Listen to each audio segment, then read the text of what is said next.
आज की क्लास में बात करेंगे उन टर्म्स की या बेसिक टर्मिनोलॉजीज की जो हमारे सीक्वेंसिंग प्रॉब्लम में यूज होती है। तो देखिए यहाँ पे मैंने क्या लिखा है, following are the basic terminologies which are commonly used in job sequencing. हमारे पास सीक्वेंसिंग प्रॉब्लम में मेनली जो क्वेश्चन आते हैं वो जॉब सीक्वेंसिंग के ऊपर बेस्ड आते हैं, तो अकॉर्डिंगली उससे रिलेटेड टर्म्स मैंने यहाँ पे लिखी है। देखिए फर्स्ट टर्म क्या लिखी है, जॉब, सेकंड है नंबर ऑफ मशीन्स, थर्ड है प्रोसेसिंग टाइम, फोर्थ है प्रोसेसिंग ऑर्डर, फिफ्थ है टोटल इलैप्स टाइम, सिक्स्थ है idle time on A machine और सेवंथ है नो पासिंग रूल। आइए एक एक करके इनको अच्छे से समझते हैं।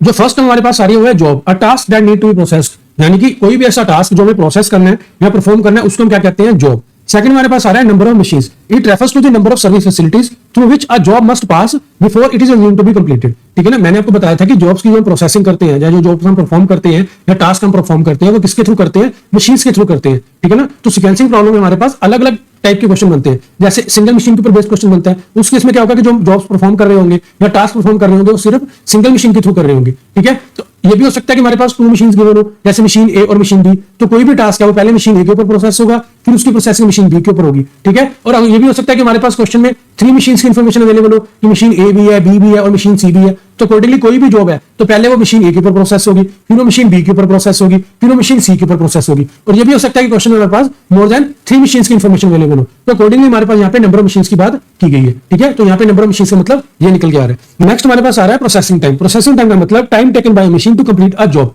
एक मशीन एक जॉब को कंप्लीट करने में कितना समय लगाती है उसे हम बोलते हैं प्रोसेसिंग टाइम। ठीक है, जैसे सपोज करो मेरे पास 5 टाइप्स ऑफ जॉब है जो मुझे करनी है, तो से जॉब 1 अगर मैं प्रोसेस करता हूं मशीन ए के ऊपर तो उसमें लगते हैं 10 मिनट, और जॉब 1 को जब मैं प्रोसेस करता हूं मशीन बी के ऊपर तो उसमें लगते हैं 15 मिनट्स। तो मशीन ए का प्रोसेसिंग टाइम क्या है फॉर जॉब 1 10 मिनट्स और मशीन बी का प्रोसेसिंग टाइम क्या है फॉर जॉब 1 15 मिनट्स। तो ऐसे करके हम प्रोसेसिंग टाइम की बात करके चलते हैं। नेक्स्ट हमारे पास क्या है, प्रोसेसिंग ऑर्डर। प्रोसेसिंग ऑर्डर मतलब the order in which machines are required for completing the job. ठीक है ना, जॉब को कंप्लीट करने में हमें किस ऑर्डर में मशीन चाहिए होती है, ठीक है ना, उसे हम बोलते हैं प्रोसेसिंग ऑर्डर। नेक्स्ट हमारे पास आता है idle time on a machine. Idle time on a machine मतलब time when machine is not processing any job, वो समय जब मशीन के ऊपर कोई भी प्रोसेसिंग किसी जॉब की नहीं हो रही है उसे हम कहते हैं आइडल टाइम। ठीक है, नेक्स्ट हमारे पास आता है टोटल इलैप्स टाइम, जिसको हम मेक स्पेंड टाइम भी बोल देते हैं। ठीक है, this is the time interval between starting the first job and completing the last job including the idle time if any, that is time between starting the first job and completing the last one. Total elapse time का मतलब क्या होता है, जब मैं अपनी first job को process करना स्टार्ट करता हूं उस स्टार्टिंग पॉइंट से लेके जब मैं अपनी लास्ट जॉब को कंप्लीट करता हूं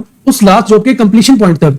ठीक है, जितना टाइम हमने यूज करा, ठीक है, जितना सारा टाइम हमारा इसकी प्रोसेसिंग में जॉब्स की लगा, इसको हम बोल देते हैं टोटल इलैप्स टाइम और इसी को हम बोल देते हैं मेक स्पेंड टाइम। और अगर बीच में कोई भी आइडल टाइम आता है तो उसको भी हम टोटल इलैप्स टाइम में कंसीडर करके चलते हैं। ठीक है, तो ये थी हमारी बेसिक टर्म्स या बेसिक टर्मिनोलॉजीज जो कॉमनली यूज होती है हमारे सीक्वेंसिंग प्रॉब्लम में। होपफुली आपको अच्छे समझ में आ गया होगा। ठीक है, मिलते हैं नेक्स्ट क्लास में। Thanks for watching.